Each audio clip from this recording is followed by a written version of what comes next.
To what extent can we stride forward and contribute to supporting our nation?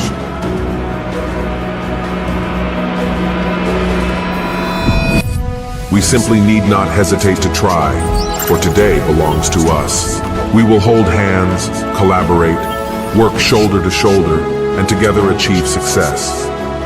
Because we are UMP.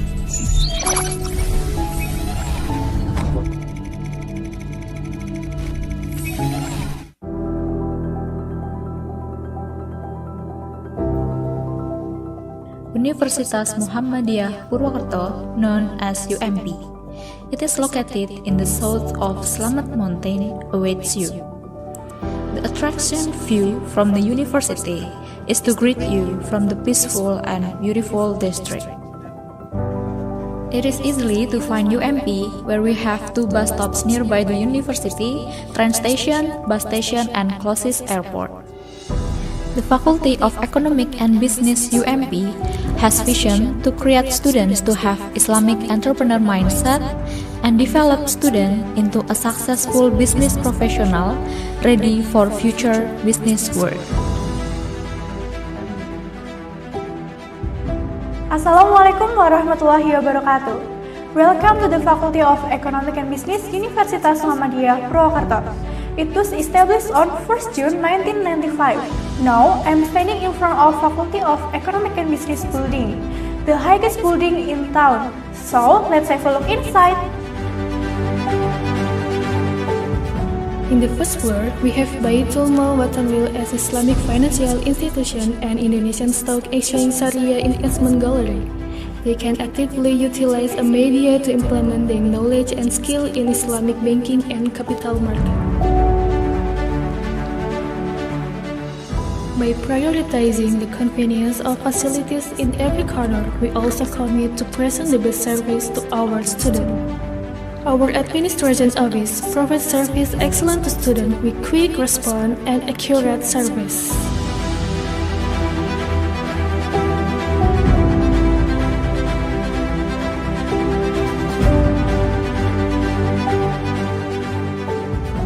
Assalamualaikum warahmatullahi wabarakatuh. I am Nelatitu Pastufi, Dean of Faculty Economics and Business, Universitas Muhammadiyah Purwokerto. Nowadays, the world is facing a difficult situation, uncertainty, and we are witnessing rapid change. This challenging time pushes us to study economics, understand more about decision making under uncertainty, and crucially generate new ideas and ways of thinking about the issues.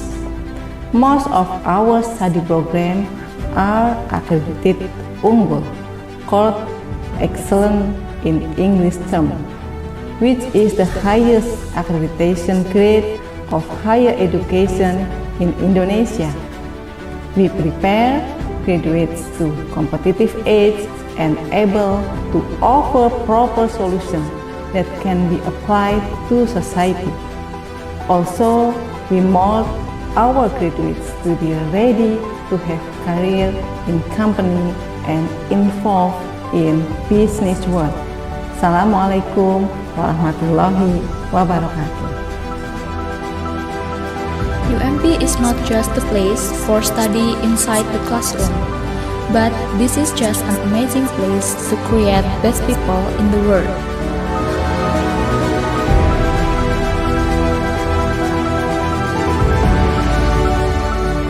This is also a unique place to explore the great challenges of our time.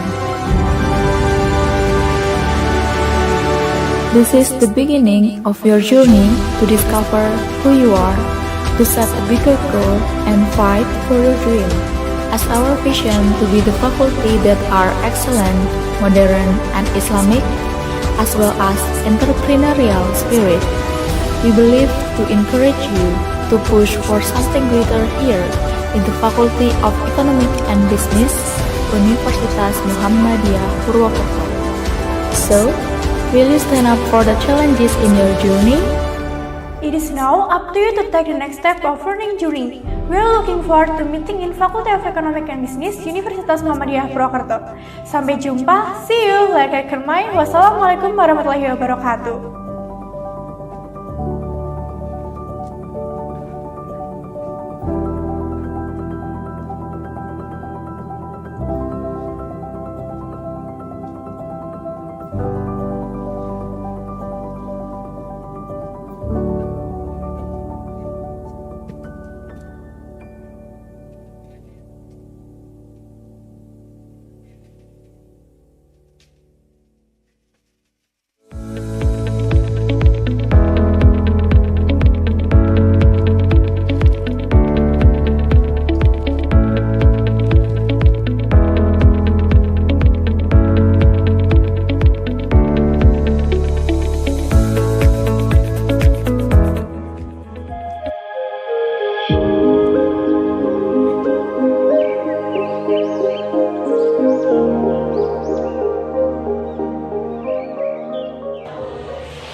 Say the story's ending, I still feel the same as the day you met me. And I never thought that we'd grow apart. I'm sitting here with open arms. Please don't walk away. What you say? Sometimes people change.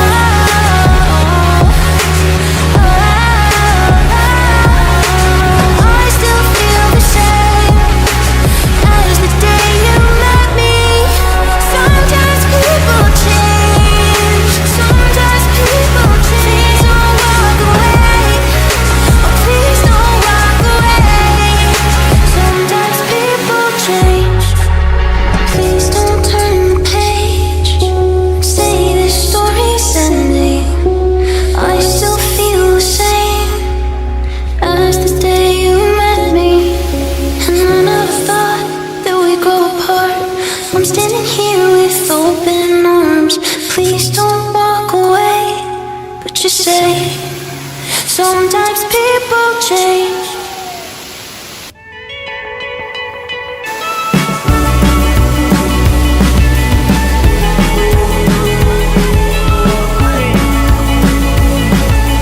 Holding me back, gravity's holding me back. I want you to know that we're coming home. Why don't we leave it there? Nothing to say, and everything gets in the way. Seems you can never be replaced.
say. Sometimes people change.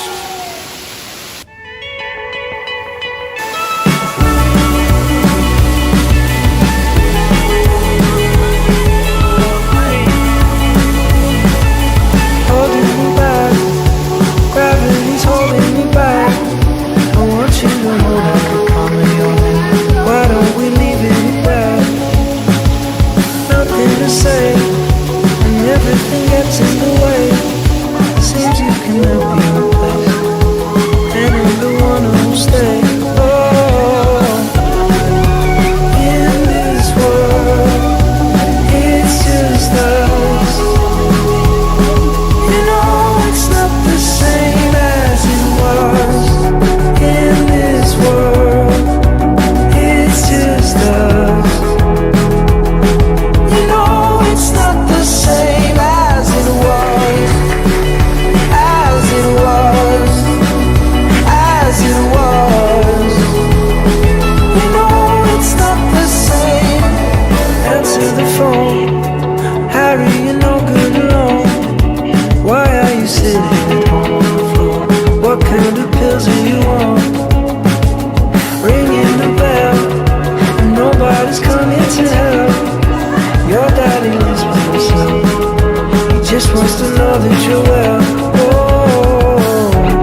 Assalamualaikum warahmatullahi wabarakatuh.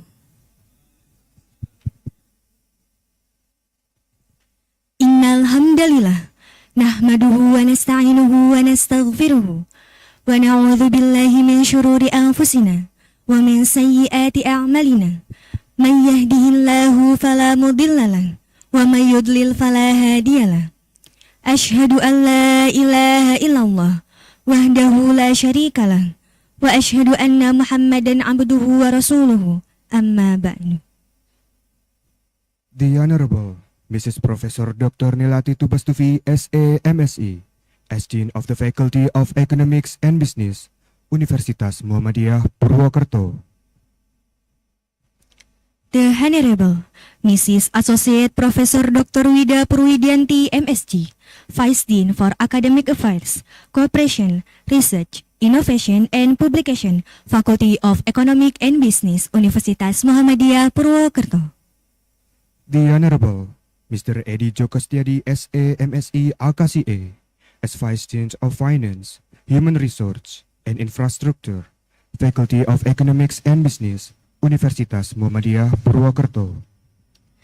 The Honorable Mr. Associate Professor Dr. Bima Sinintia Pratama, SA, MSc, PhD, AKCA, CFP, Vice Dean for Student Affairs, Alumni, Al-Islam Kemuhammadiyahan and Promotion, Faculty of Economic and Business, Universitas Muhammadiyah Purwokerto. The Honorable Head and Secretary of Bachelor Programs, Faculty of Economics and Business, Universitas Muhammadiyah Purwokerto.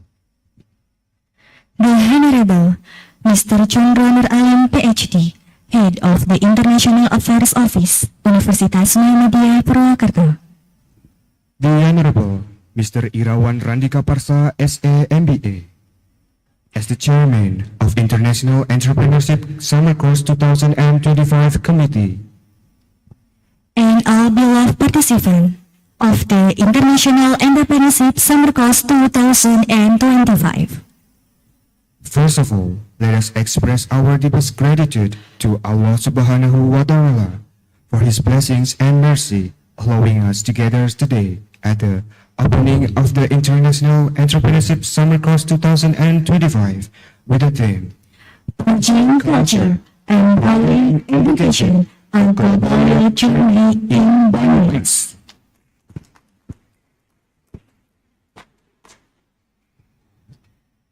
Prayers and greeting let us offer to His Majesty the Prophet Muhammad Sallallahu Alaihi Wasallam, whose intercession we are waiting for in Yawmal Qiyamah. Amin. Ladies and gentlemen, please allow me, Krishna Maulana Sanjaya, and my college, Nur Alim. as your Master of Ceremony, to present today's agenda.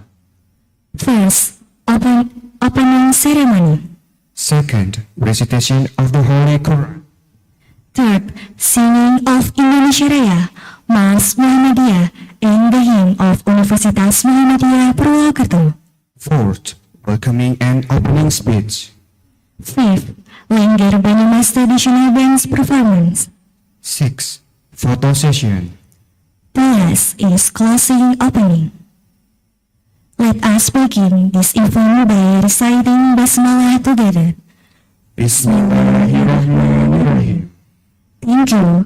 I hope that the Basmalah reading can launch today's event.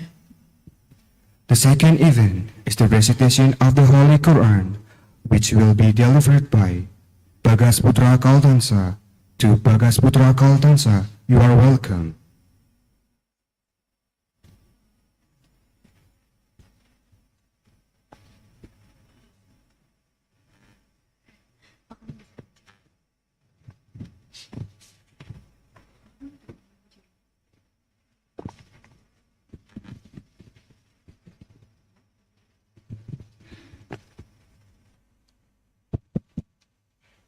Assalamualaikum warahmatullahi wabarakatuh.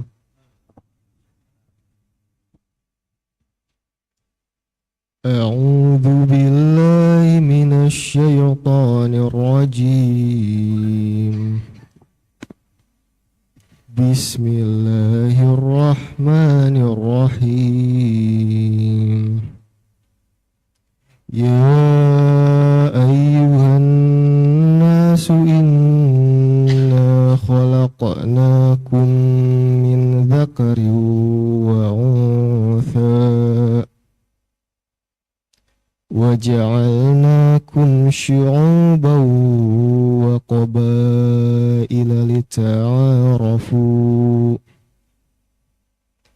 إن أكرمكم عند الله أتقاكم إن الله عليم خبير. قالت الأعراب آمنا قل لم تؤمنوا ولكن قولوا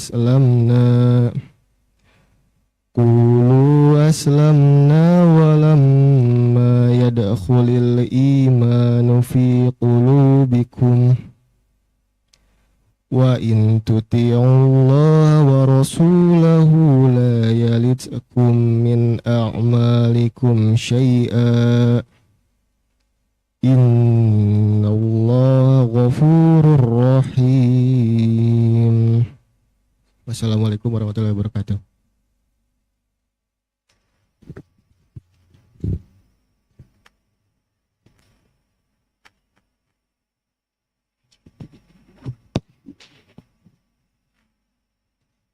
Thanks to Bagas Putra Kaltansa for the beautiful recitation. The third event, the singing of Indonesia Raya, Mars Muhammadiyah, and the hymn of Universitas Muhammadiyah Purwokerto will be led by Alun Marwita. We invite everyone, please to stand.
We invite everyone please to be seated.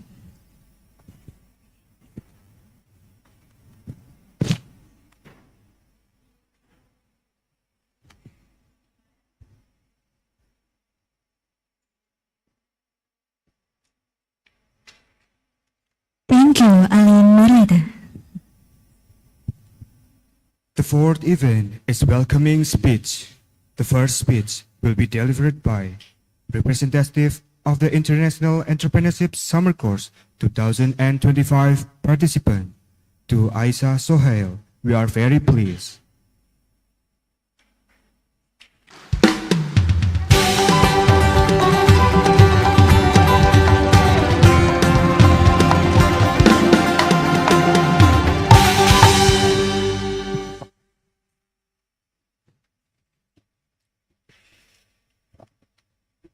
No matter who we are, where we come from, what we are, we all carry the same hope in our hearts, to be seen, to be heard, or to be part of the something meaningful. Assalamu alaikum wa rahmatullahi wa barakatuh. Good morning, everyone. So, this is Aisha Suhail Rana from Pakistan. Currently, I am doing my master's in English education here at Universitas Muhammadiyah Purwakarta. It's my great honor and pleasure for me to stand before you today and warmly welcome you to Islamic Entrepreneurship Summer Course 2025. We are so excited to have all of you here from the different backgrounds, ethnicities, cultures, and the countries. You all are ready to connect, grow together, and get the information. I hope you will enjoy the journey. And the important thing I want to share that this summer course is not just about the academic learning. It's about how the business is committed with the Islam. The values of Islam like honesty, justice, fairness, care for others, and most important thing, responsibility. As a Muslim, we already know our beloved Prophet Muhammad sallallahu alaihi wasallam. Before the prophethood, the revelation of the prophethood in all tribes of Quraysh in Mecca, he was already famous for his honesty and fairness as al-Sadiq, truthful, and Amin, a trustworthy man. Because of his fairness and honesty, how the way he deals in the business and in the all community. So we know that Islam is not just a religion, mazhab, or you can say madhab. Mazhab or the religion is just 18%, 18 or 20% of the whole Islam. Because Islam is deen, a complete code of conduct of life. So this year program is very special because this is the third time we are hosting the IESCO summer course, alhamdulillah. The last 2 times were very successful. Many students left with knowledge, global friendships, and the unforgettable memories. Now, with the great respect for the beauty of the diverse cultures and the traditions, allow me to share a short Persian poem as a prayer and blessing for all of us. बशदे का नूरे दानाई दरे दाताने ताबनद रहताने हमेशा रोशने बाशद. May the lights of knowledge shine in your hearts and may your path always be bright. हर कुजा का बशी दिल तानाए आराम व सफरे तानाए हमेशा बखैर आबाद. Wherever you are, may your heart be at peace and may your journey always be blessed. बशदे का बहम बया म्यूजियम व बाले दिल बाज जहाने रा बहतरे कनीम. May we learn together and with open hearts make the world better. बशदे का तफा तफन माराए जदानक बल्काए पलिशूर दिन शनाख्तो एहतराम.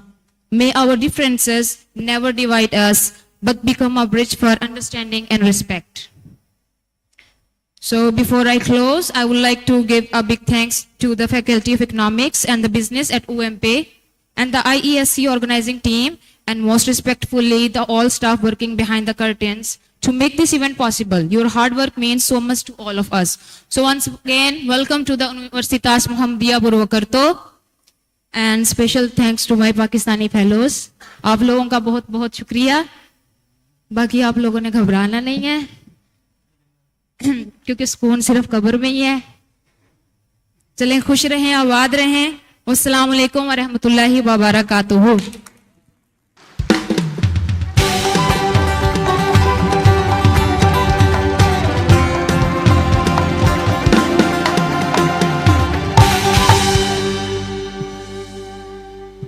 Thank you to Aisha Sohail for the speech. The second speech will be delivered by the chairman of the International Entrepreneurship Summer Course 2025 Committee. We welcome Mr. Irawan Rendika Persa, SA MBA.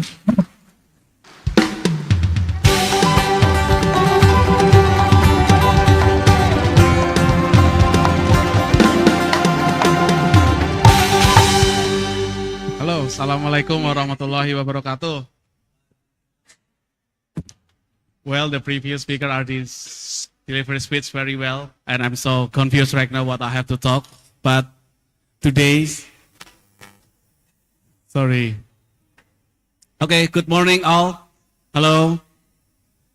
And it's really an honor for me to stand here and welcome all of you to the Islamic International Summer Course 2025. And then we are delighted to host this inspiring program here in Banyumas, a region rich with the culture and many things in here. And this year's our theme is Reaching Cultures, Empowering Educations, a Global Youth Journey in Banyumas. First of all, I will say thank you to Allah Subhanahu wa Taala. Then please everyone give applause to all the committee in here for organizing this event very well. I will say thank you very much for all the committee, for the event division, LO division, you know, they pick up you from the early morning until now, and they're still in the train station right now. And because the previous speaker already speak in Pakistani, right? So yeah, I want to say the same thing. Is okay? Okay. Kush Ahmed Pakistani? Okay. आज मैं उर्दू में speech देना चाहूँगा. हम तेरे बिना नहीं सकते, तेरे बिना क्या वजूद मेरा. Yeah, last night I cannot sleep. Do you know why? The main reason I cannot sleep? Because अब तुम मेरा दिल जगीना सोता है. क्या करो है, everyone? Good, that's my bro. Okay. So to this program, we bring your minds from across the globe. It's with their own perspective, dreams, and goals. And we want to learn, like what the Aisha says, that we want to learn here, to share and grow together. And you're not just participants, you know what, like we are just one big family here, but the global change makers in the making. And I really encourage you guys in here, of you to make the most of this journey, engage deeply every session, and embrace every cultural experience and from friendship that's cross border and boundaries. And let Banyumas be more than a place you visit. Let it be a place that inspires you ideas and your impact. Then, on behalf of the organizing committee, I wish you a meaningful, memorable, and empowering experiencing during ESCO 2025. That's all from me. Wabillahi taufiq wa hidayah. Wassalamualaikum warahmatullahi wabarakatuh. Thank you. Abatum hiho, kiakatum hiho.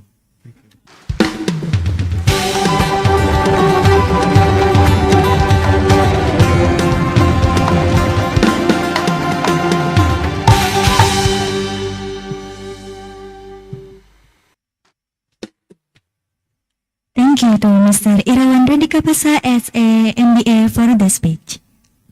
The third speech will be delivered by the Dean of the Faculty of Economics and Business, Universitas Muhammadiyah Purwokerto, to Mrs. Professor Dr. Nelati Tubastufi SA MSc. We are very pleased by virtual. Okay, thank you. Bismillahirrahmanirrahim. Assalamualaikum warahmatullahi wabarakatuh.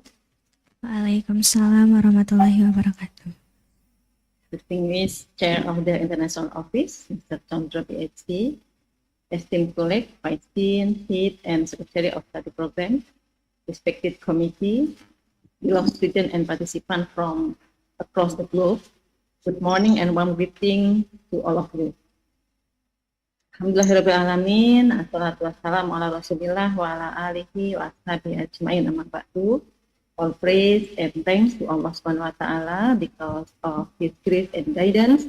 Islamic Entrepreneurship Summer Course 2025 is being held today. Salawat and salam be upon our Prophet Muhammad Sallallahu Alaihi Wasallam and all of his family and community. Although I am unable to be with you in person today, I am delighted to join this summer course virtually from Pekanbaru to officially open this exciting international program. Technology allows us to stay connected across areas, and I'm grateful that we can still celebrate the spirit of global learning together. On behalf of the Faculty of Economics and Business, I am deeply honored and delighted to welcome all of you to the Islamic Entrepreneurship Summer Course 2025. We are proud to host this meaningful academic event, which has brought together 30 outstanding participants from 11 different countries, from Egypt, Pakistan, Yemen, Libya, Mali, Gambia, Afghanistan, Madagascar, Nigeria, India, and Zimbabwe. This program is more than just an academic gathering. It is a vibrant platform for intercultural exchange, collaborative learning, and global friendship. For the next few days, you will engage with insightful lecture, interactive discussion, and cross-cultural experience that will enrich your academic and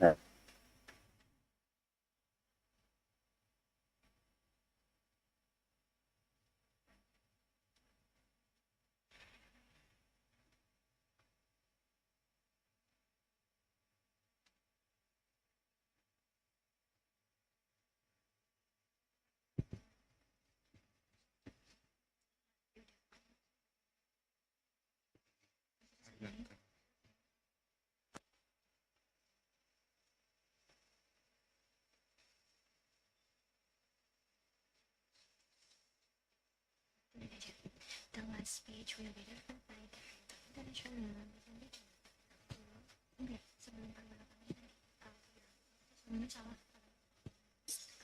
yeah. Apologies that we disconnected because the unstable connection. Yeah. Hello. Can you still hear me?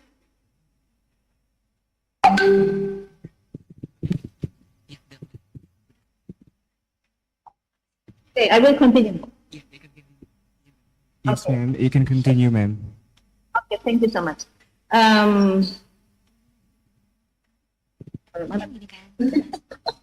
Okay, the theme of this year's summer course reflects our commitment to building globally competent individuals and fostering innovation and addressing economic challenges through inclusive and sustainable approaches. And at this moment, I would like to extend my deepest appreciation to all the committee, particularly to Pak Irawan as the chairperson of the organizing committee, and to our dedicated lecturers, our fellow student volunteers, their hard work, creativity, and commitment have made this program possible. Thank you for preparing such a meaningful and inspiring agenda for all of us. And to our international participants, your presence here is a great honor. We hope that during your time with us, you will not only gain knowledge, but also create lasting connections that can order. And the last, I humbly invite the chair of the international office, Mr. Chandra PhD, to give a speech as to open this conference. Once again, and welcome to Universitas Muhammadiyah Purwokerto. Let this summer course be a journey of knowledge, collaboration, and friendship. Thank you. Good morning and Assalamualaikum warahmatullahi wabarakatuh. Assalamualaikum warahmatullahi wabarakatuh.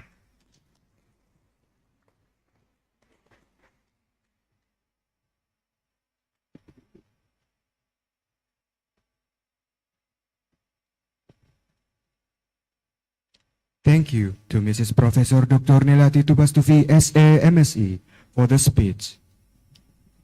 The last speech will be delivered by the head of the International Affairs Office, Mr. Chandra Nur Alim, PhD. To officially open the program, we invite Mr. Chandra Nur Alim, PhD, to the stage for the symbolic opening.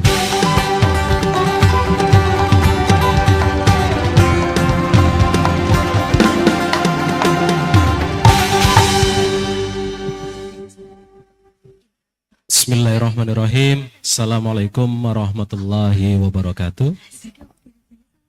Selamat pagi semuanya. Apa kabarnya hari ini? Innal hamdalillah nahmadu wa nasta'inu wa nastaghfiruh wa na'udzu billahi min shururi anfusina wa min sayyiati a'malina. May yahdihillahu fala mudhillalah wa may yudlil fala hadiyalah. Asyhadu an la ilaha illallah wa la syarikalah wa asyhadu anna Muhammadan abduhu wa rasuluhu la nabiyya ba'dah.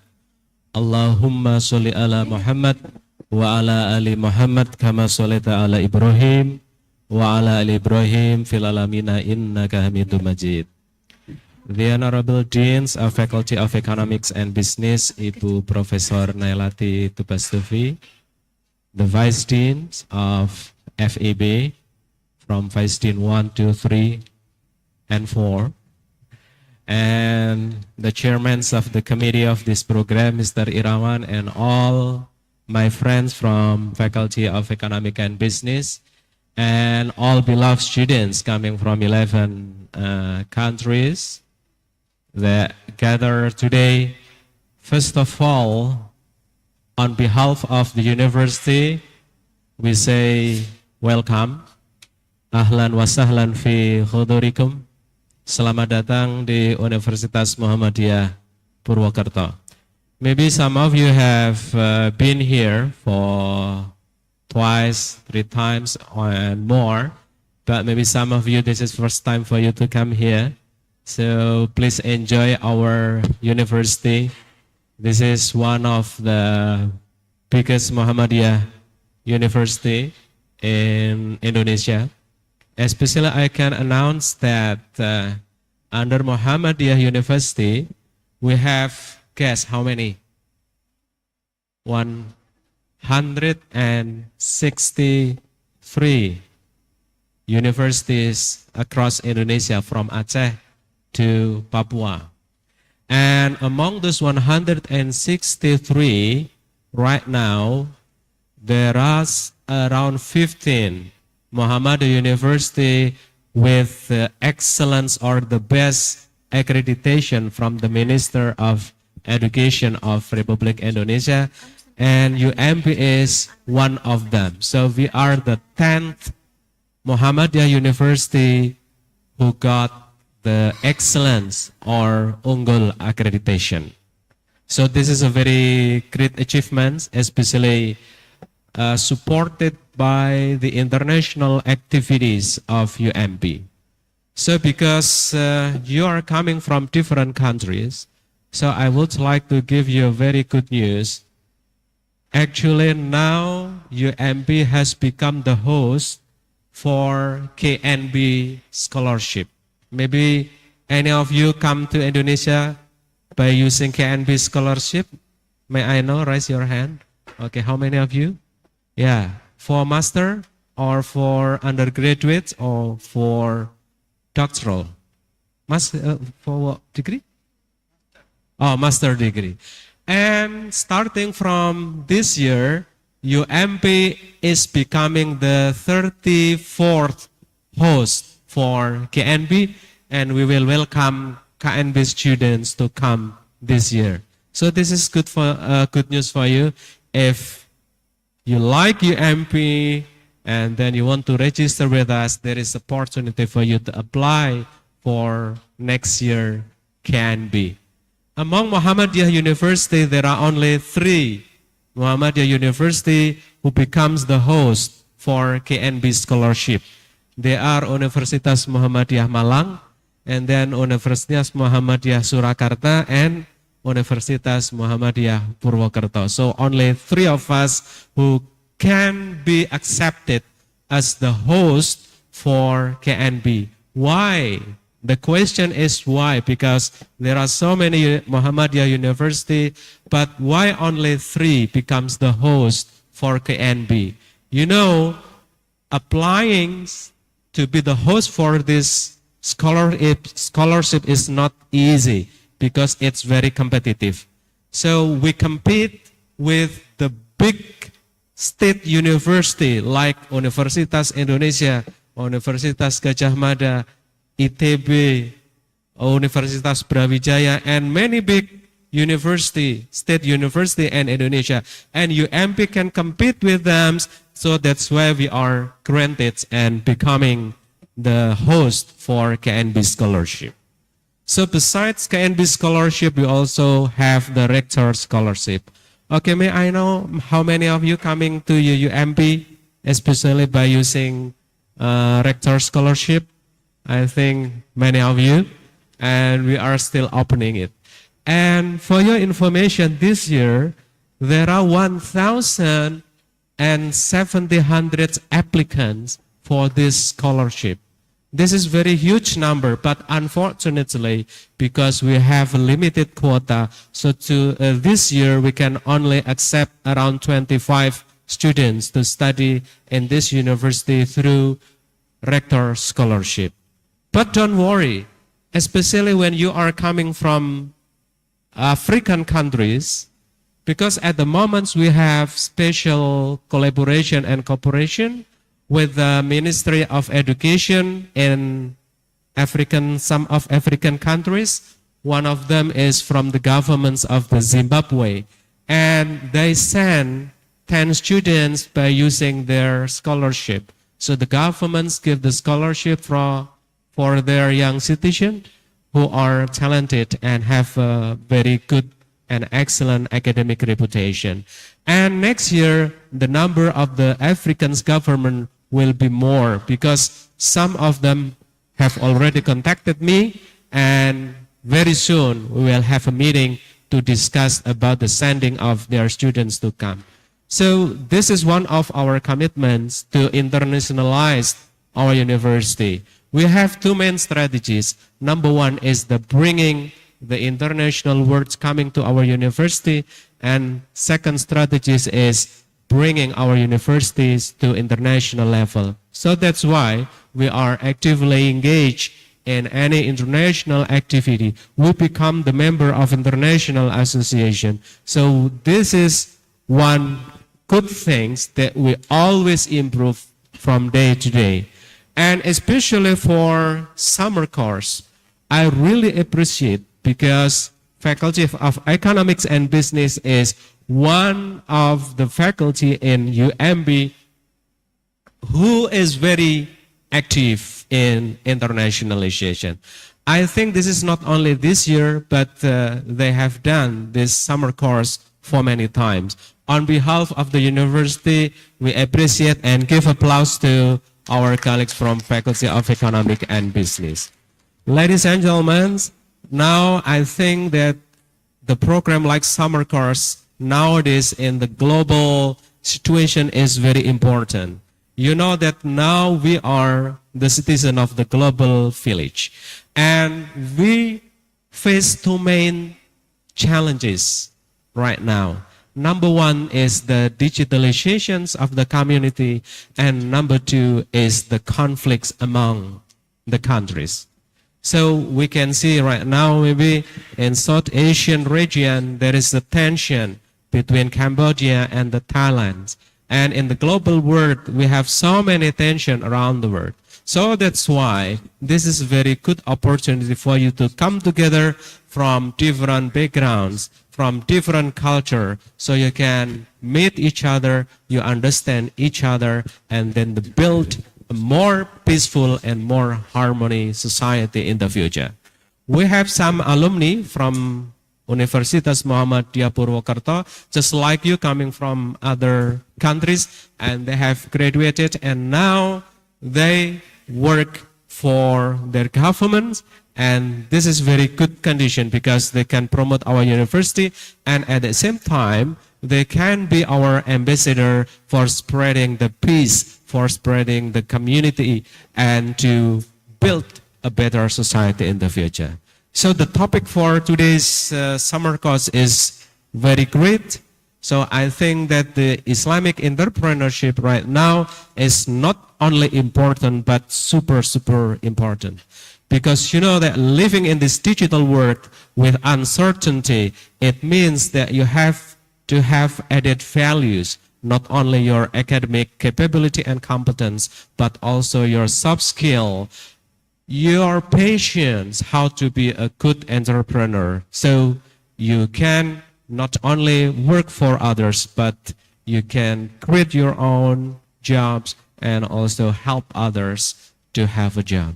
So again, thank you very much for this opportunity. We really appreciate it, and hopefully Faculty of Economic and Business will always be hand in hand with international office, especially to manage and to improve all the international activities. May Allah subhanahu wa ta'ala always bless good health and give us the strength to face all the challenges so that we can be a good and great university in the near future. And by saying Basmalah, we officially open this Islamic Entrepreneurship Summer Course ESCO 2025 with the topics of bridging cultures, empowering education, a global youth journey in Banyumas. Thank you very much. Syukran kasir. Assalamualaikum warahmatullahi wabarakatuh.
Thank you to Mr. Chandra Nur Alim, PhD, for the speech. The next agenda is Lengger Banyumas traditional dance performance by students of Universitas Muhammadiyah Purwokerto.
The next agenda is photo session. Ladies and gentlemen, please stand for a group photo.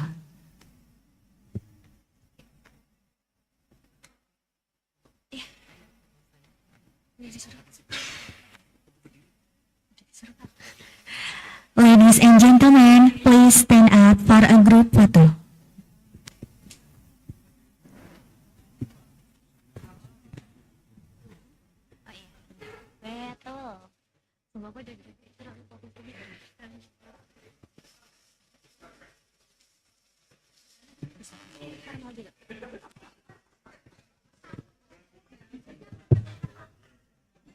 For the first pose is formal.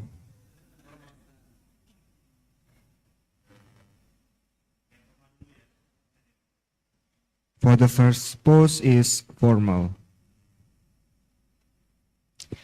1, 2, 3. For the second pose is unggul. Please raise your hand like this. 1, 2, 3. For the third pose is smart university. Please raise your hand like this.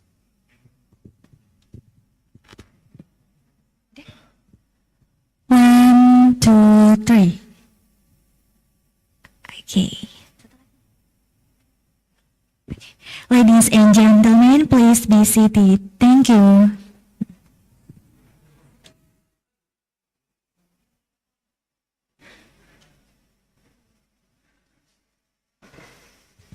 The last agenda is closing. Let us conclude this opening ceremony by reciting Hamdalah together. We now proceed to the presentation and discussion session moderated by Siva Emilia.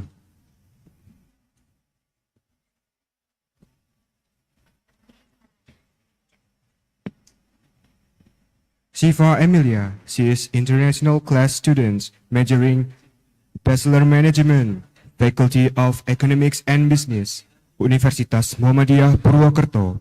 She has experience as Head of Training and Research Development, Elite Level. She is also Secretary of Economic and Entrepreneurship, EMM, Faculty of Economics and Business, and she is also member of Kampung Inggris, Universitas Muhammadiyah Purwokerto. To Siva Emilia, we are very pleased.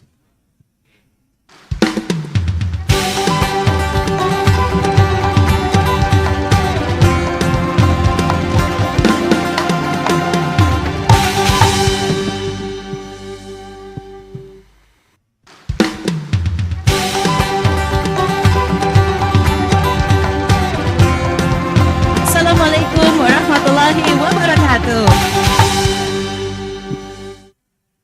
Good morning, my dear participants. How are you all doing today?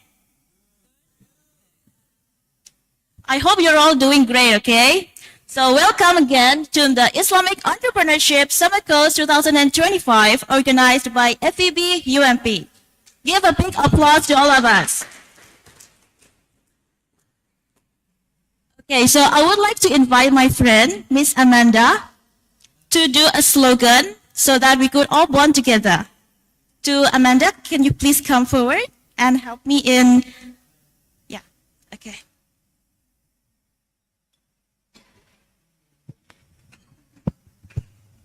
Okay, so when I say Islamic Entrepreneurship Summer Course 2025, reaching cultures and empowering minds. So this is what you have to do.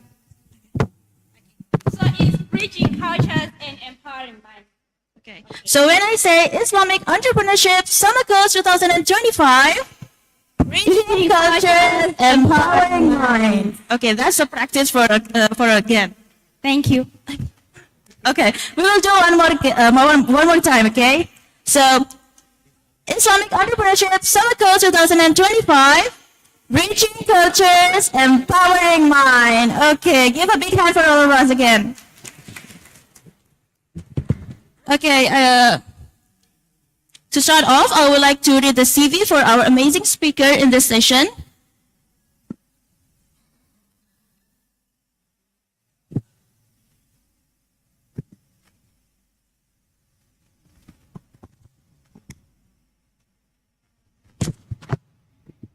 CV.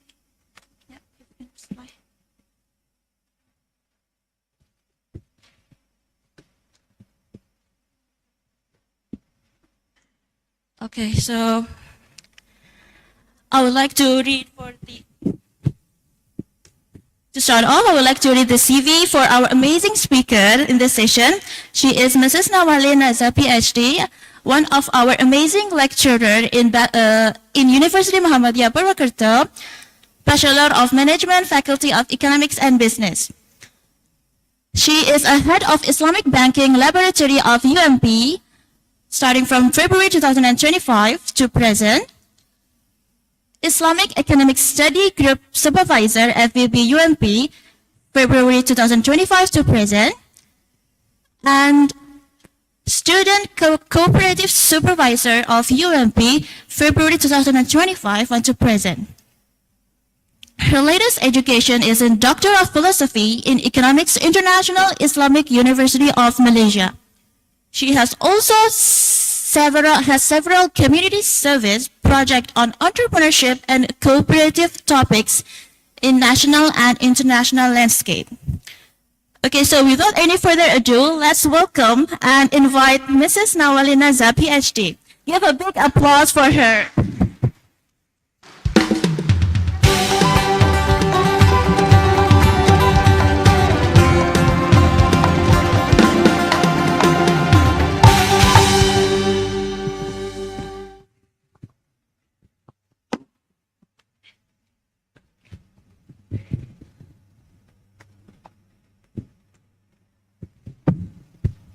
ahead, please, Miss. Thank you very much, Shifa.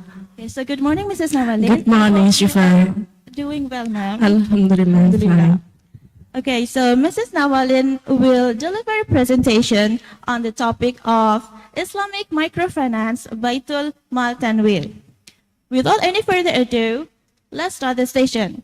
To Mrs. Nawalin, the floor is open. Okay, thank you very much. Maybe I will make some.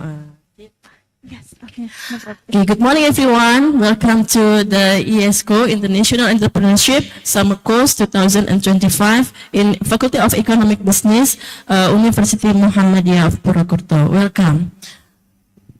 Okay, Alhamdulillahirrahmanirrahim. Before we start, I would like to say that my gratitude to Allah Subhanahu wa Taala that allow us to be present here in a very good condition, together from the very diverse countries. If I'm not mistaken, is from 11 different countries. I'm very glad to be here to see all of you. This is for your information. This is going to be our third summer course. Yeah, we start in 2023, 2024, and 2025. Okay, Alhamdulillahirrahmanirrahim. Today, I have the opportunity to deliver about the Islamic microfinance. Before I start, for my members, our esteemed members of faculty, our college, and our beloved participant. Hopefully you can enjoy starting from today until the next 7 days. Yeah. Okay. I will start with the introduction. Today's topic is about the Islamic microfinance. Okay. Next slide. Okay. The background of discussing this topic is because the fact that poverty is the main problem facing by most of countries in the world. It's not only in underdeveloped countries or developing countries, but it also surprisingly becomes a serious problem in developed countries. Yeah, for example, the data that I get from the sources, in 2012, in 2018, for example, in the U.S., the one that we know that the U.S. is very developed countries, but the fact 1 in 8 people live below the poverty line. And it's no better in the European Union, where more than 1/5 of the population is also considered in the risk of poverty. In some developed countries, the citizens easily have access to financial services as they have an advanced banking system. However, what about in the rest of the world? Yeah, because as we know, developing worlds or underdeveloped world is in terms of numbers, more than developed worlds. Okay, in the rest of the world, like in most African countries, in some Asian countries, East Asian countries, they don't have access to the financial system. Of course, this is alluded to poverty. Okay, referring to economic theory, we can classify the poverty into 2 types. The first one is generational poverty and situational poverty. Generational poverty is the condition where they are born in the poor condition. Yeah, the circumstances is form them to live in a poverty situation. Yeah, like for example, in most of African countries, sorry, it's not every African countries, but as we know, most of African countries live in a poor. And the situational poverty is the condition where someone live in poverty due to some reason, for example, like disaster or war. Okay, so these people have tried many ways to escape from the poverty. For example, starting a business, but how? They don't have money. Second, saving. Due to the time value of money, yeah, if they save, then the money in the future will be less value compared to today. The third one, what about if they do investment? That they can borrow, they have the risk. So what is the solution? Okay, next. Okay, in most traditional financial institution, they will classify the three keys to a loan application, traditional financial institution. The first one, they have to survey the credit history. Those who want to borrow the money, they have to be ensured that there is a good history about the credit. Second one, cash flow history and the projection for the business, and collateral available to secure the loan. Of course, these three items cannot be accessed, cannot be having by the poverty people. Next. Okay, next, one of the solution is microfinance. Then what is microfinance? Microfinance refers to the provision of financial services such as small loans, microcredits, and saving accounts to individual or small businesses who typically lack access to traditional banking services. Okay, the target of this microfinance is the low-income individuals, often women in developing countries. The loan size is small. The purpose is to support income-generating activities.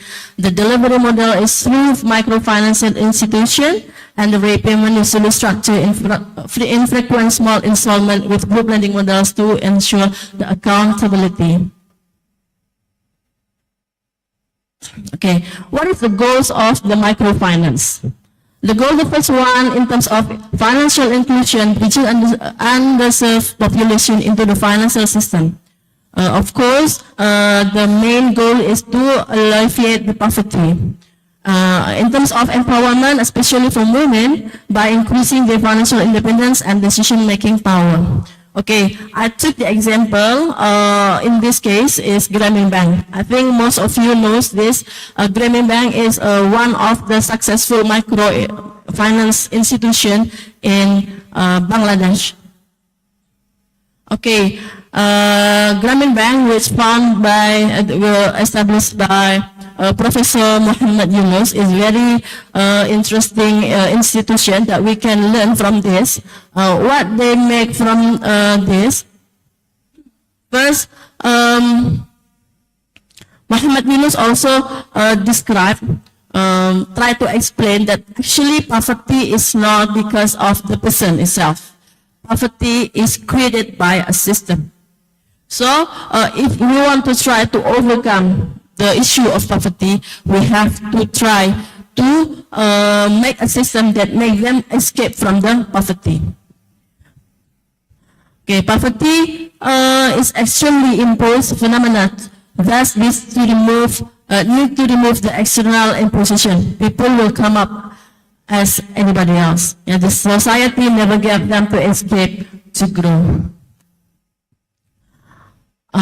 Okay, what is the step that Muhammad Yunus make to build the microfinance system? The first one, most of the bank is having or owned by the rich people, but he started from the poor people, and most of them, 97% of them, is women.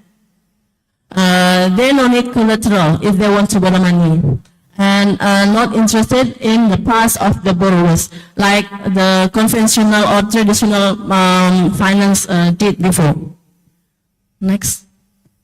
Okay, this is the picture of Muhammad Yunus. In the money-making company, the question is how much money we make this year. While in the social business, the concern is how much impact we have made this year. Okay, so the objective is the microfinance is dedicated to creating the impact. How much impact we can make from our action. The technology, human creativity is limitless and have to be channeled to address the problems. Then we can create a whole new world and civilization. That's what we should be looking for. Okay, in terms of our religion, we are Muslim. Also, we thought that khairun nas anfa'uhum linnas. So the best human is those who can give most benefit to others. Okay, next. Okay, when we talk about microfinance, we also have Islamic microfinance. So what's the difference in these two terms? Conventional microfinance typically provides small loans with interest, along with other financial services like saving and insurance. It operates on the principle of enabling poor households to start to expand income-generating activities, thereby improving their livelihood. However, in Islamic microfinance, it's designed to comply with Sharia. It should be free from interest and more available for low-income borrowers to borrow money. Okay, this is the general idea that I can show you the difference between the conventional and the Islamic microfinance. Okay, in traditional finance system, the bank will act as a borrower. Yeah, if the customer have some money, need some money, they want to go to the bank to borrow money. Then the bank lend the money, will additional charge. But in Islamic solution, the scheme is a bit different. So if someone need certain things, yeah, for example, goods or anything, they want to come to the bank or the Islamic financial institution. Then the Islamic financial institution will buy the goods and sell back to the customer, but with installment. Yeah, and it is allowed because it's equal with trading. Yeah, we buy and we sell with additional profit. That is allowed. So Islamic financial system is free from riba and Sharia compliance. Okay, this is the key feature of Islamic microfinance, that it should be no riba or interest, yeah, any additional cost above the principles. Risk sharing, yeah, so we promote the sharing. It's not only profit sharing, but also risk sharing. Social justice focus. We want everyone in the parties have a same benefit. Next, ethical investment, yeah. Funds cannot be used for activities prohibited in Islam. Next. Okay, how does Islamic microfinance works? Okay, first one, it can be classified into two activities. The first one is profit and another one is non-profit. Non-profit is we can generate from Islamic charities such as zakah, sedekah, wakaf, while another one is qard hasan. Qard hasan is borrowing without riba. So if you come to Islamic microfinance, you want need money, you want to borrow, then they just give it your money without any charge. Okay, and also in the next slide I will explain that we have practicing these activities. While the profit, we have actually more than three, yeah, but the most famous one, we have partnership, trade, and ijara. Okay, I will explain in the next slide. Okay, what we have in our Faculty of Economic and Business, University Muhammadiyah Purwokerto. Next. Okay, here is, we have BMT, FEP, UMP. If you just come to this building, in the first floor, yeah, in the main gate, you have, see an office, is very clear, is, that office is BMT, yeah, or BMT. BMT is, stand for, berkah, manfaat, and terpercaya. Okay, it's fall under the cooperative rules and regulation, is fall under cooperative system because operation is like Islamic bank, but the rules and regulation is fall under cooperative because in terms of the amount of capital in the initial step is far lower than the Islamic banking system requirement. Next. Okay, so what is the activity in BMT, FEB, UMP? The first one is funding. Funding is how we collect money from the customer, yeah? For example, the student or the lecturer or other people around this university, they save money in BMT. Next one is financing. Financing is facilitated in financing. Let's say there is one customer want to borrow or want to build a business, so they came to BMT to do some, it can be murabaha or ijara or partnership, yes, like a musyarakah. Next. Okay, kind of funding that we have in our institution is Siberkah, Go Kurban, Go Merit, and Go Umrah. What is Siberkah? Siberkah is it's like a normal saving. Yeah, if you want to save money, you put there. We don't have any promising interest that will give additional to the customer.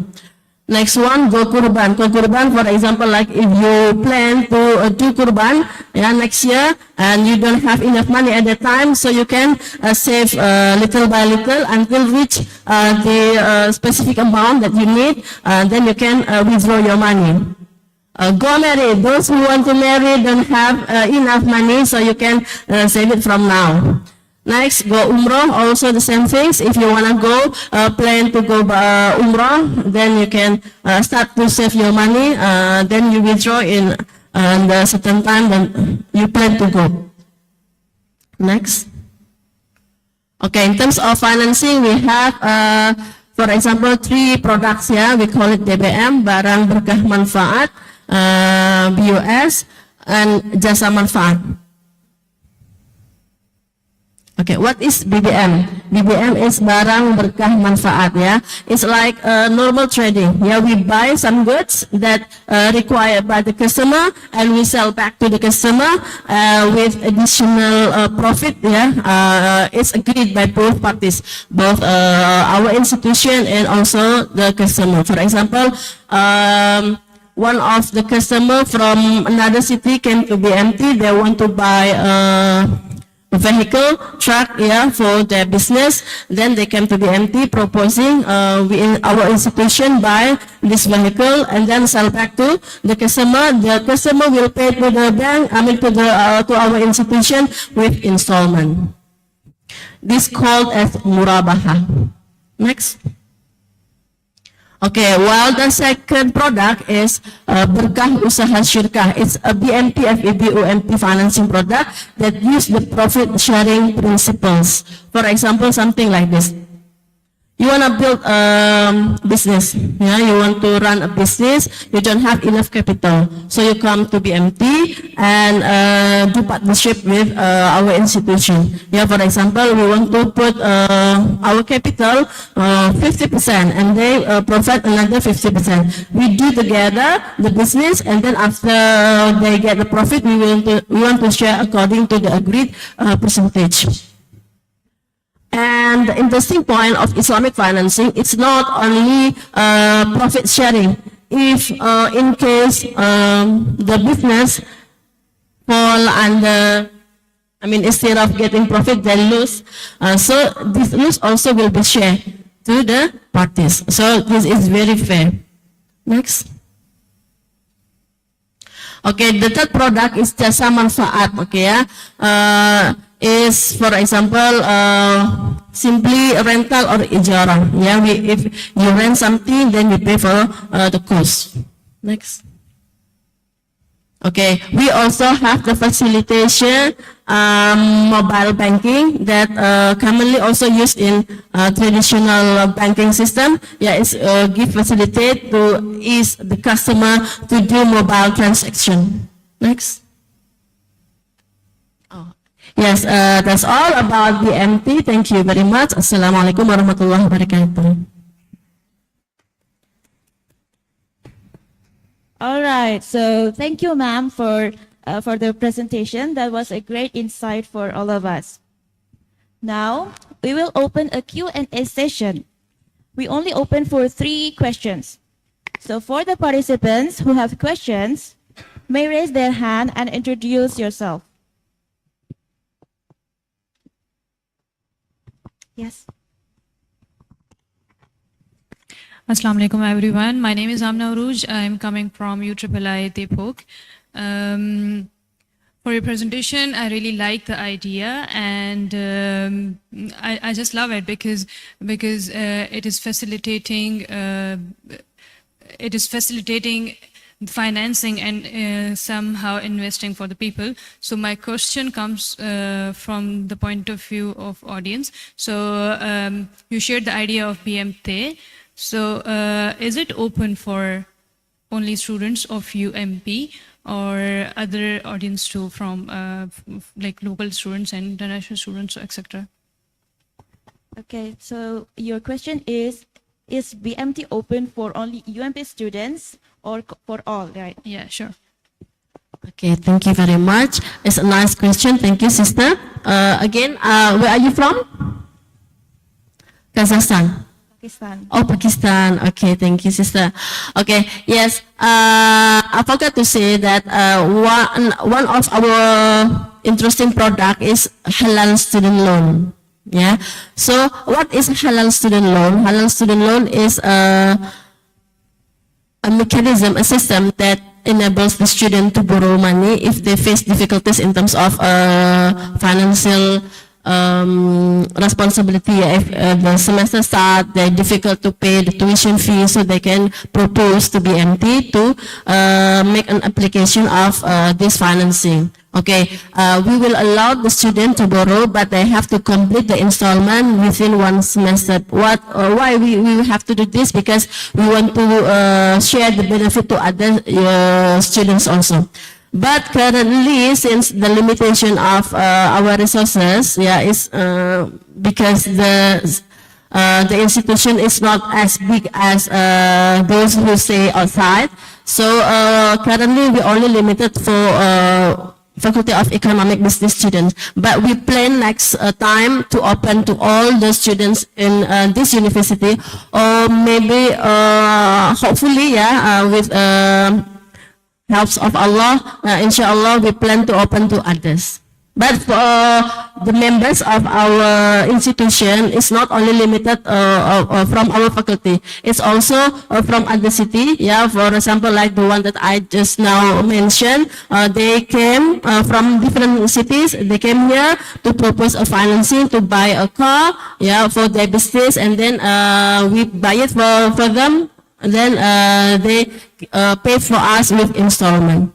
So hopefully, inshallah, next in the next future, we'll try to share the benefit to more people, inshallah. Thank you.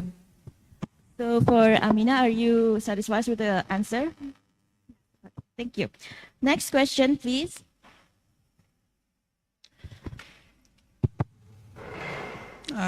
This is Salman Rashid from Universitas Negeri Yogyakarta. I have a question for the madam. First of all, thank you for your wonderful and insightful information that you shared with us.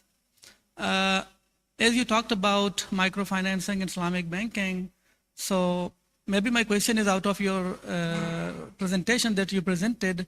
There is a general myth. Mostly people think that, I don't know about the Indonesian context, but in other Islamic or Muslim majority countries, the people say, as we talk about the Islamic financing or Islamic banking, there is a quotation that old wine in a new bottle. So to what context do you agree with this, as you have good very information on the Islamic financing system? So because there are many people who do a very good critique on the Islamic system, because what they say, for example, Qarzai Hasna, they just name it, but in the background, the people say that mostly it is the operation or the circulation of the money is being handled in the same way as in conventional method. So my question is, the myth that says that the old wine in a new bottle, to what extent do you agree with that? Thank you so much. For Mr. Salman, could you please repeat the latest question and simplify it? Yeah, my question was actually, many people, especially the economists, they have a good criticism. Can you close your mics? Put it closer. Put closer. Yeah, okay. Can you hear me now?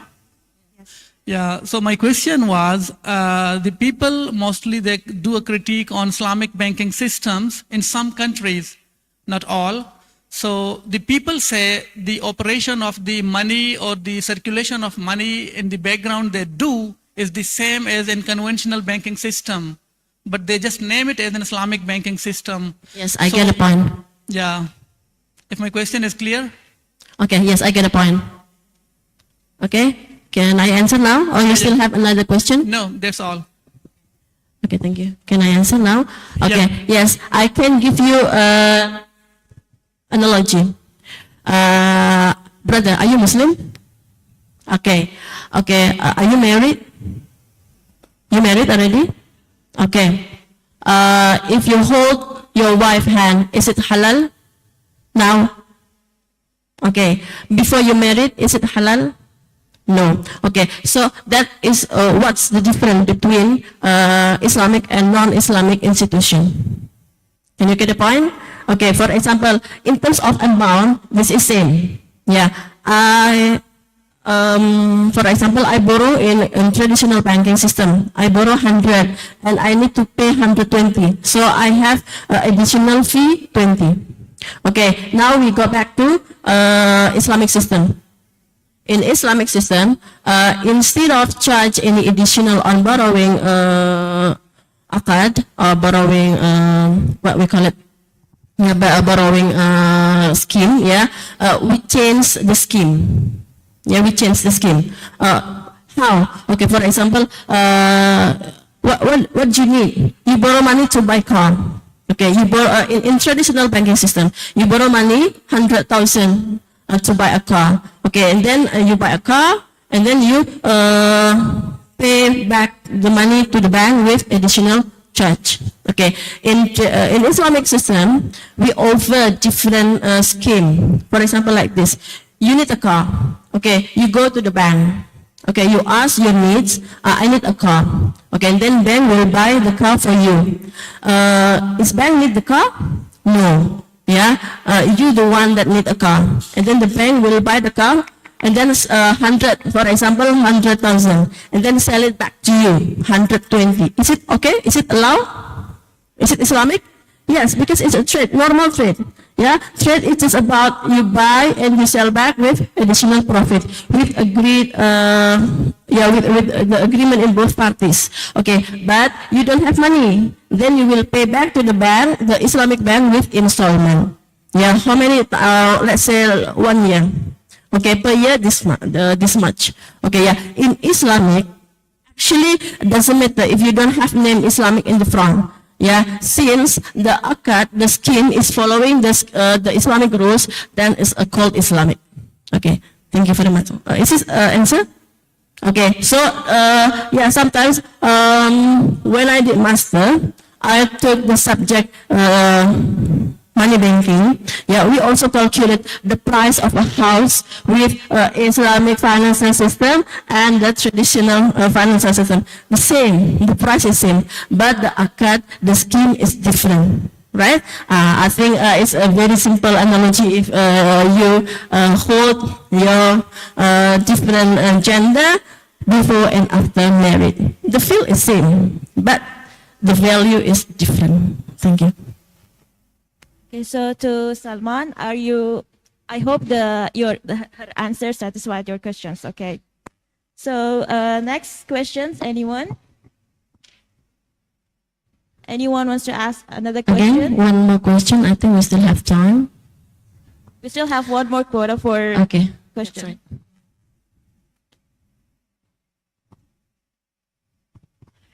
Hello, Assalamualaikum.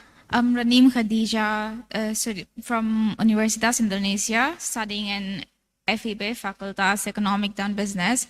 So my question is, do you think that this Islamic microfinance has the potential to fully replace the traditional microfinance in countries like Indonesia, especially considering it is a Muslim country, Muslim majority country? So your question is, do you do you think Islamic microfinance has the potential to fully replace the traditional microfinance in countries like Indonesia, considering Indonesia is a Muslim majority country? So your overall question is, do you agree that microfinance will replace the traditional in Indonesia bank? No, like the Islamic microfinance, would replace the traditional microfinance since Indonesia is a Muslim majority country. Okay, thank you very much. What do you think? You study in University of Indonesia. So how long you have been here? 9 months. Okay. According to your observation, what do you think?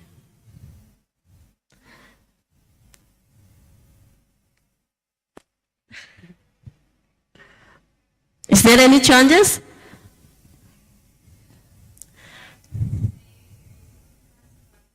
No change. No change.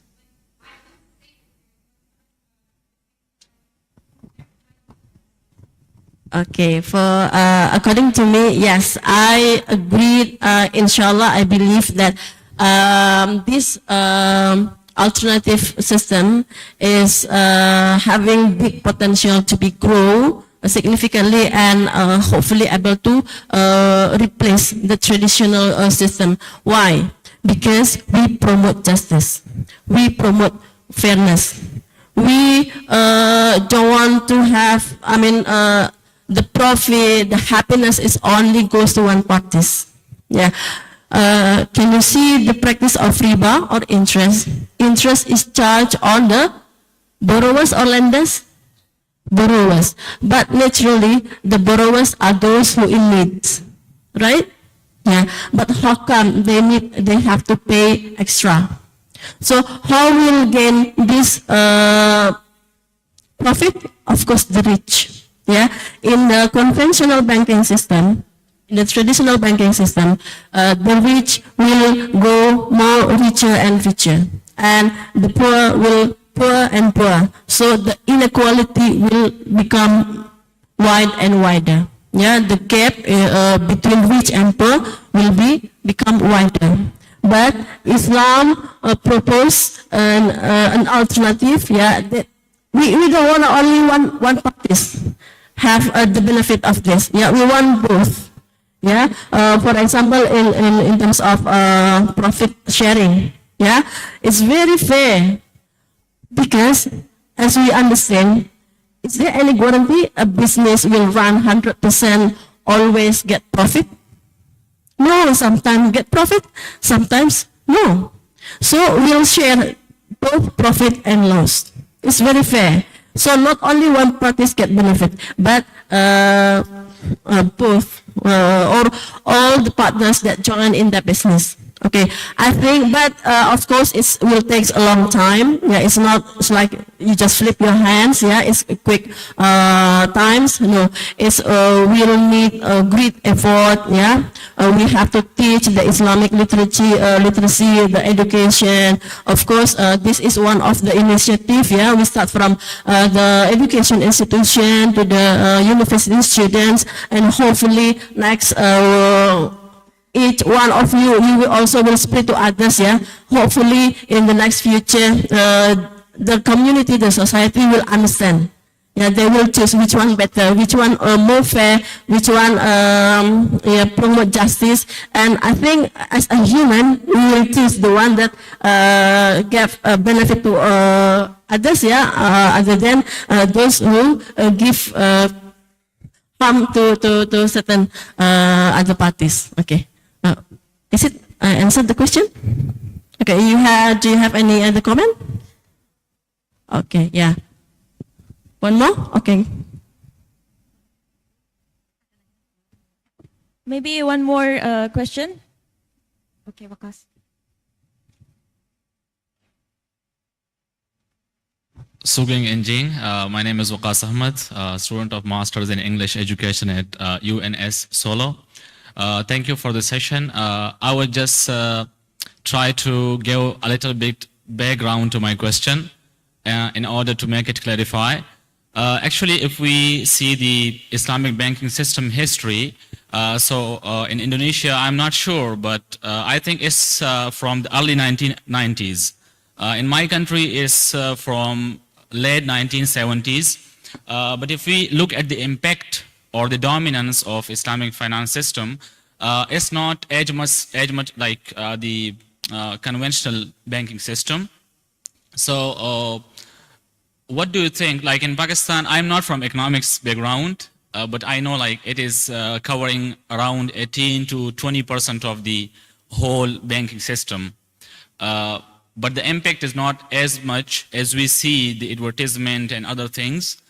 So according to you, what are the potential reasons or the loopholes or the drawbacks in this system that it cannot convince the common man to be the part of Islamic system rather than the conventional banking system? Is it clear?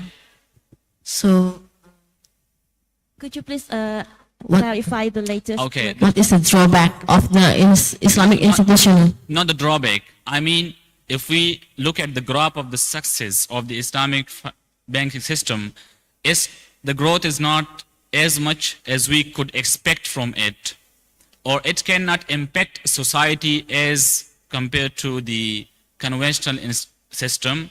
So what are the possible potential reasons, like why it is not that much impactful? What are those loopholes that could be addressed so it can be convinced to a common man to be the part of this system rather than the conventional? So what is the challenges facing by the Islamic financial system to grow? Yeah, in other words, we can say the challenges. Okay, thank you very much. You are from which country? Pakistan. Pakistan. Okay. What about the Islamic banking system practice in your country? Like the history or the... Yeah, no. I mean the current situation. Is it growing or? It is growing. If I say I have two accounts in my country, one is in the conventional, one is in the Islamic, I'm not satisfied with the Islamic one. I'm sorry to say this, but the facilities or the things that I get from them is not as much as compared to the conventional one. Like I have the current account, the student current account, which doesn't have any riba in both cases, but the facilities or the like facilitation from both of them, there is a huge gap between them. So the point is, what are the challenges and how to overcome these challenges? Okay. Yes. I try my best to answer. Okay, I think this question is similar to the previous question. Yeah. Always there is a hope, because if we learn from Islamic history, one day our Prophet Nabi Muhammad sallallahu alaihi wasallam said in Constantinople, they will be conquered by Islam. By Islam. Okay, but do you know how long the Muslim can conquer? It's not one day. It's not 2 days. It's not 1 year. 100 years. Yeah. So it's a big challenge for us. Yeah. It's difficult. It's not easy, but I'm sure we can do it. Because why? Yeah. What we promote is not only the things that give benefit to one parties, but we try to give the fairness, the justice to all the parties, including the poor. We don't want to take the profit from the poor. We don't want to take their money. Yeah, what the Islamic banking system, the traditional banking system now, they try as much as possible to lend the money as much as possible. Why? Because they want to generate profit from there. What the things that make the banking system growing? Because from the interest. Who gives the interest? The poor. And we want to fight this. Okay, so the responsibility is on us. Yeah. First, we have to understand first. We not only want to get profit. Yes, in Islam it's allowed to get profit. In any kind of business is allowed. One of the best occupation according to Islam is by trading. Yeah. So what is the purpose, the objective of trade? To get profit. So it's allowed to get profit. But what kind of profit? Yeah. So the responsibility is on us. We try to understand first, and then we try to share our understanding to others. Yeah. So we still fight in Indonesia. Also, we try to increase the Islamic literacy Islamic financial literacy.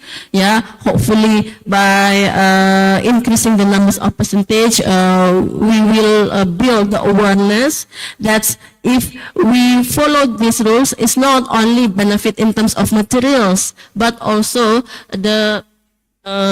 we fulfill our obligation to leave those who prohibited by Allah subhanahu wa ta'ala and follow those who proposed by Allah subhanahu wa ta'ala. So we gain double or maybe triple benefit. Yeah, it's not only good in terms in dunya, we get a good relationship, we earn halal income, but also we get reward from Allah because we follow His rules. Something like that. Thank you very much. So are you satisfied with the answer? Okay, thank you. So for the questioners to Miss Amina, Ranim, Sir Waqas, and Salman, thank you for your questions. That was a good question for Mrs. Nawalin to answer. Okay. So, all right, before we end the session, I would like to summarize the presentation. Poverty is the problem faced by the most countries in the world, including developed nations. There are two classifications of poverty. Number one is generational poverty, and number two is situational poverty. For every problem, surely there is always a solution. Microfinance refers to the provision of financial service such as small loans, savings account to individuals or small business. The goals of the microfinance is for financial inclusion, poverty alleviation, and empowerment. In Islamic microfinance, it is designed to comply with Sharia or law. In Islamic microfinance, it can be of two, for profit and for non-profit. Non-profit can be in the form of zakah, wakaf, and etc. And for profit, in the form of partnerships like mudaraba and musharaka. In Islamic microfinance, there is no interest, or we can commonly known as riba. There is risk sharing, social justice, and ethical investment. And the last one is in BMT, we provide for funding and financing. For funding, we have Si Berkah, Go Kurban, Go Married, and Go Umrah. And in financing, we have BBM or Barang Berkah Manfaat, Barang Usaha Syariah or Berkah Usaha Syariah, BUS, and the last is advantage sharing. Okay, that's for the summary for the presentation. Okay, so there is something. I forgot something. Okay, brother and sisters. Once in one time in the next future, hopefully, once everything is practically Islamic, I think there is no more terminology Islamic in front of anything. No more Islamic banking. Why? Because everything is practically Islamic. Yeah, no more Islamic school, Islamic university, Islamic hospital. Why? Because they practically Islamic. I hope one day we reach that stage. Okay, inshallah. That's for the closing statement from our wonderful speaker for today, Mrs. Nawalin Naza. Once again, give a big applause for her.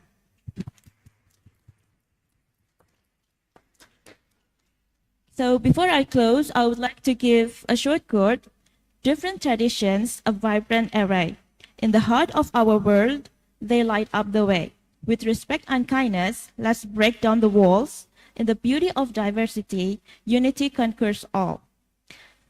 Maybe we will do a slogan again before we close. So please, Aman is here. Okay, okay, it's okay, no problem. Maybe we can. Okay, once more. We will stand together and do the flat slogan.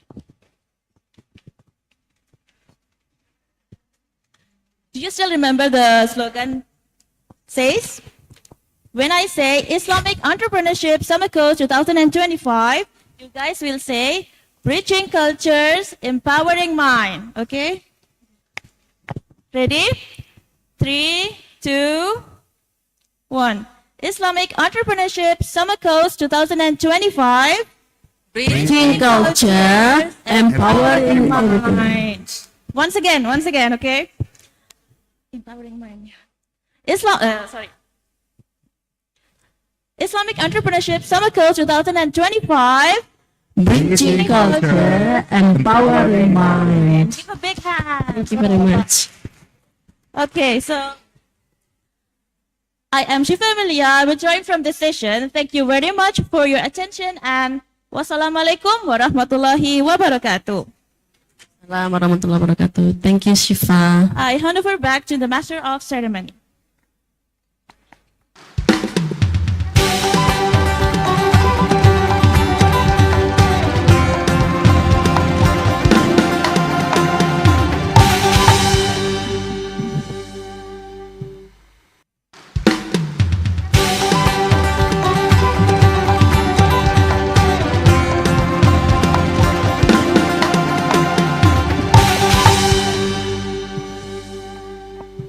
That concludes today's series of programs. We apologize for any shortcomings during our service. Thank you for your kind attention.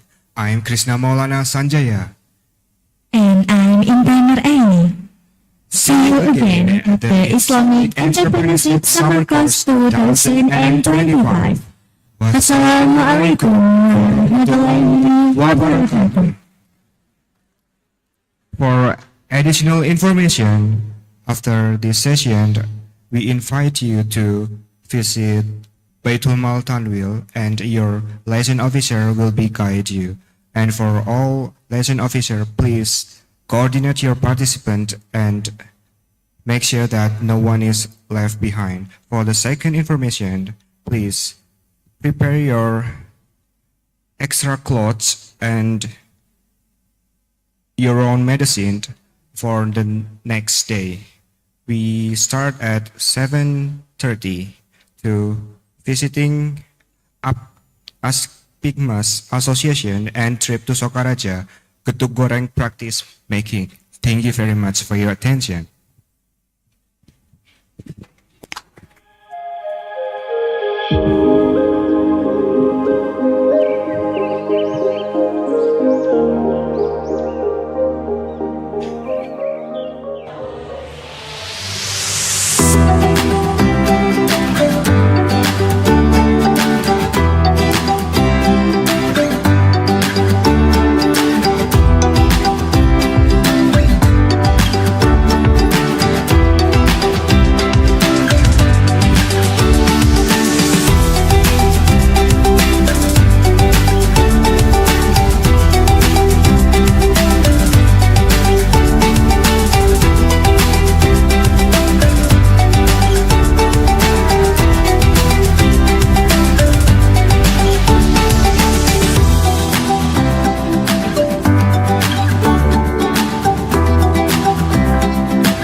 I don't mean like that. Ranim, Jendawa, Ranim Tumhiyo, Ranim Tumhiho.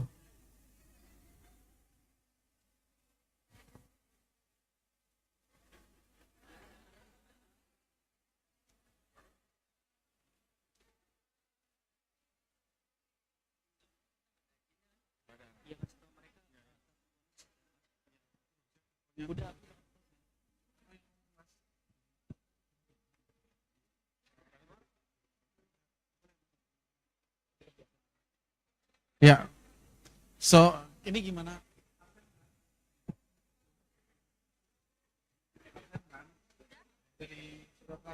Coba reminding lagi, jangan sampai saya ngomong. Terus habis itu kasih tahu resignation ini nggak ada. Okay, guys, for the LO, you can reminding your participant to the attendance. We already share in the committee group, and you can directly send to your participant. The deadline is today at 12, ya? Yeah.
Dear participants, may I have your attention, please, participants?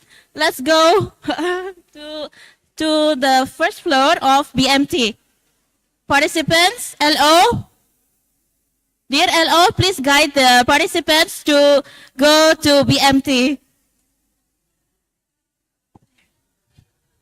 Hello. Okay, you have 5 minutes to take a picture over here, yeah? Okay, I will let you have 5 minutes to take a picture together. Maybe you would like to take picture one by one. It's okay. 5 minutes, okay? Okay. 2 minutes. Okay, 2 minutes, not 5 minutes. Okay. After this one, so we will go to visit BMT. In case you have any question, just follow your LO and Miss Nawalinaza. Okay? 2 minutes. The male group would like to have 2 minutes only.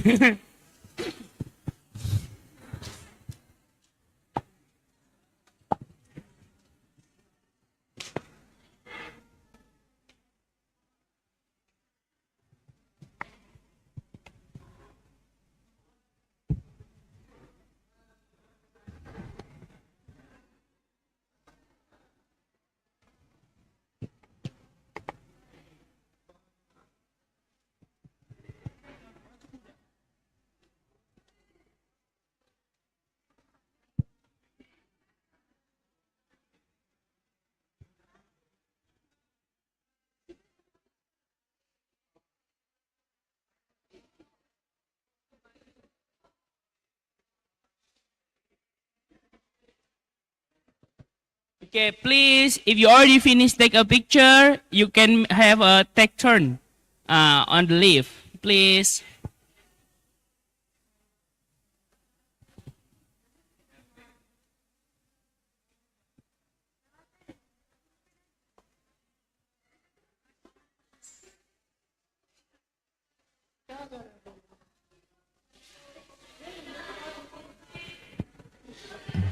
Okay, guys, there are two lifts in the backyard and the front. There are some maximums lift in a person.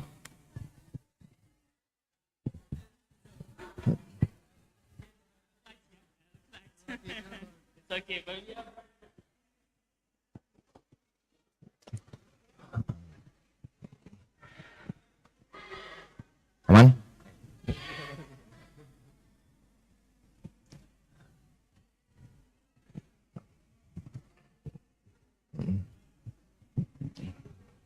The next agenda is we have to visit the PMT in first floor. So you can use the lift and there are maximum person in lift.